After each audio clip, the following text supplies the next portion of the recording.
Donc les violons et l'alto. Le piano, ce sera pour une autre session. Alors ça, cette histoire avec ce violon, c'est toute une histoire.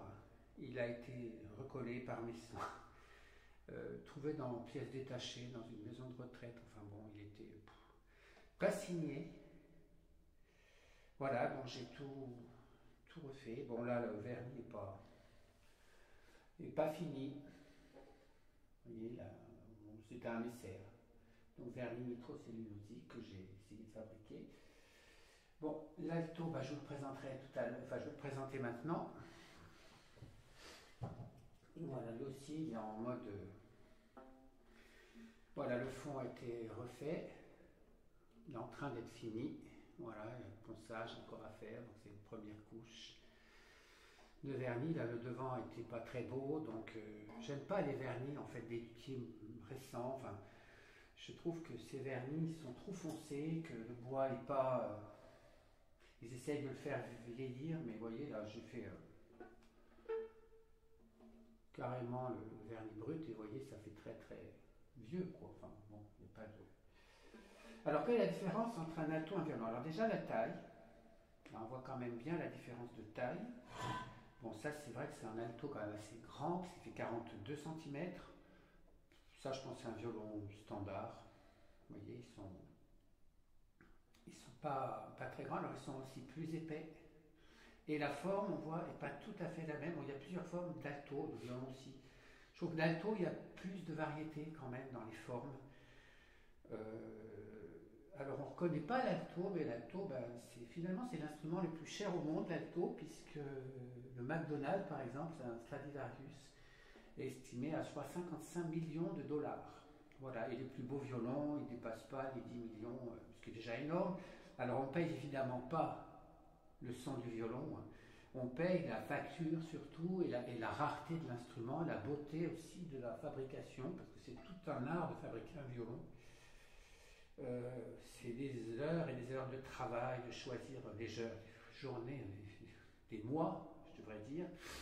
Choisir les bois, c'est très important. Les cotes aussi sont très importantes. Il y a beaucoup d'empirisme aussi dans ce domaine-là, d'instinct. Donc Stradivarius avait certainement toutes ses qualités.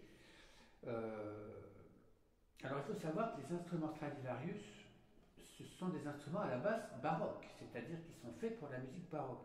Donc c'est assez très drôle quand même de voir que ces instruments ont été, on peut le dire, massacrés à la période romantique pour les renforcer, pour en faire des violons modernes. C'est-à-dire qu'on a mis des barres plus fortes, la barre c'est la pièce qui est ici. Pareil pour l'alto. Hein. Donc on a mis des cordes effectivement en boyau, mais au départ en boyau, mais avec des jauges plus fortes, donc pour avoir un son plus puissant. Le chevalet a été modifié, donc on a, au lieu d'appuyer, je dis des bêtises, mais 12 kg, on a doublé peut-être presque la charge du chevalet, donc il fallait donc instrument plus puissant, mais effectivement un son différent.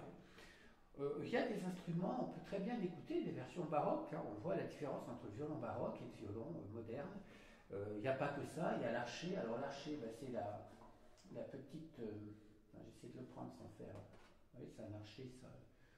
Un archet d'archetier signé, il y a un archet carbone aussi pour l'alto. Donc c'est une petite pièce en bois, enfin en tige. Quelle propriété aussi, il faut qu'elle soit flexible, il faut qu'elle soit. Enfin bon, il y a toutes choses. Et l'archet baroque, il était un petit peu plus arrondi, il n'avait pas cette forme comme ceci. C'est-à-dire qu'en fait, on pouvait jouer pratiquement les 4 cordes en même temps, en tout cas 3 cordes.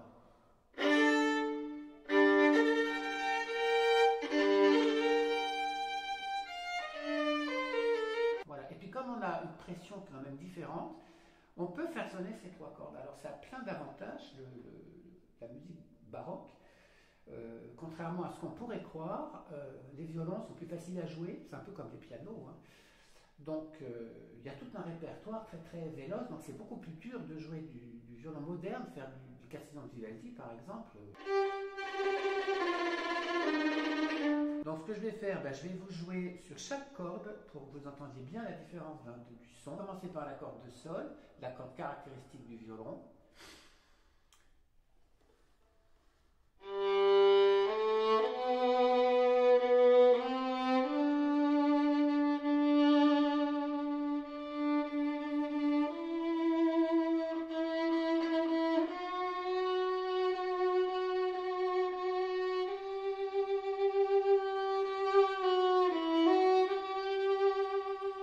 vibrato est très chaud, je vais le faire à vide.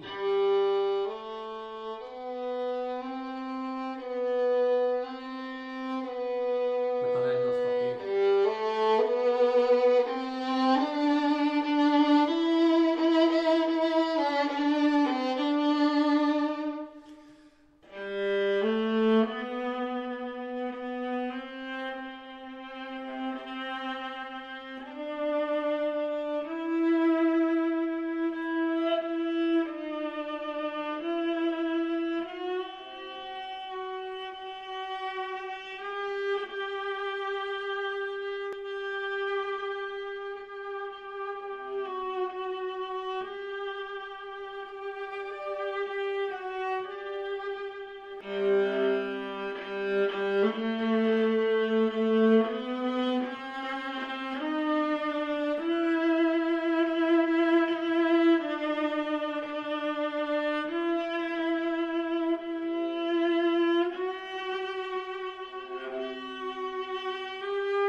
Alors, petit essai sur la corde de Ré.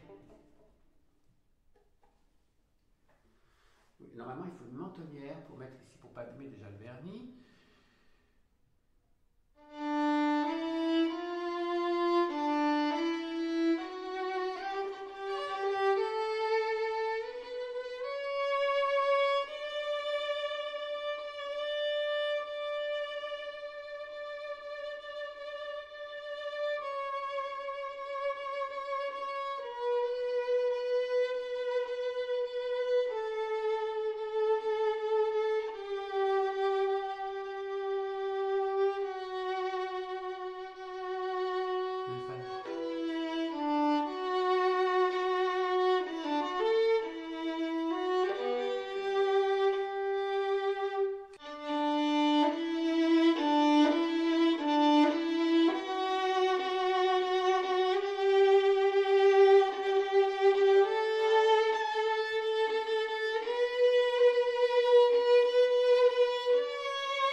Alors je fais 2 octaves, mais là on peut monter un peu plus haut.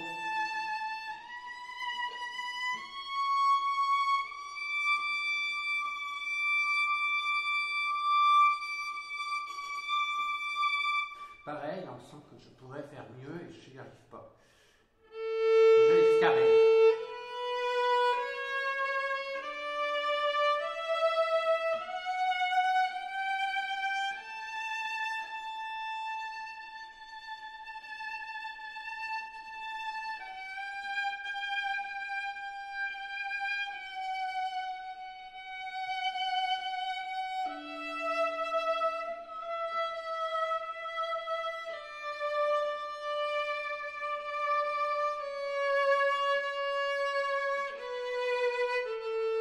Plus fort, hein.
que je trouve intéressant au violon, c'est le passage.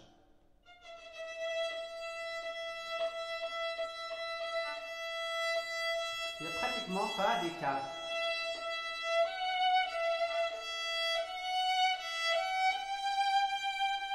La plupart des violons, on entend vraiment une différence.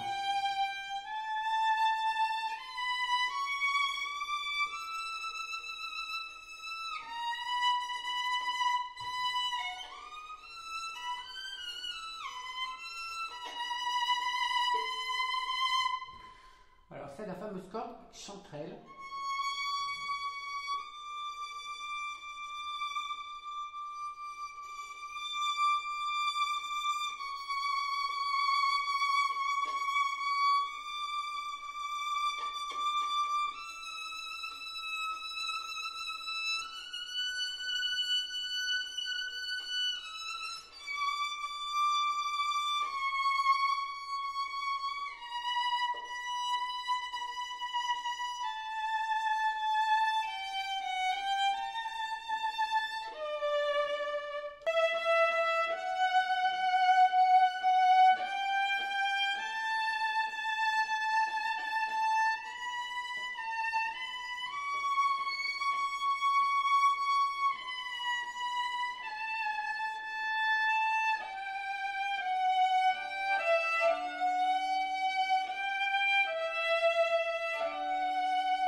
Le passage, on a équilibré aussi sur ce tapis.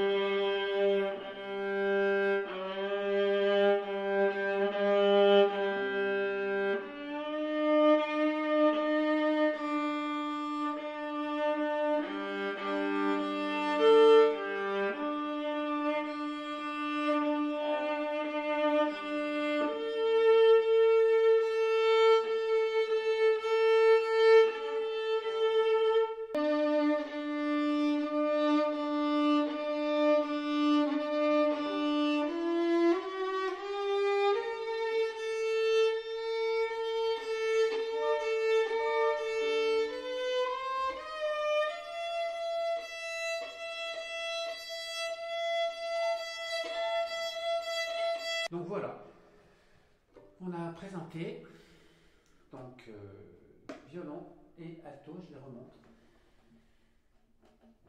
Voilà, je vais enlever leur capuchon pour que vous ayez bien au visuel comment ça se présente.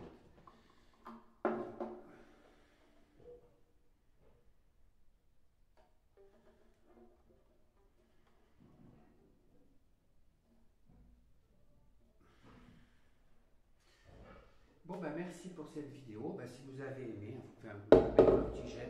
Bon, eh bien je vous souhaite une bonne journée.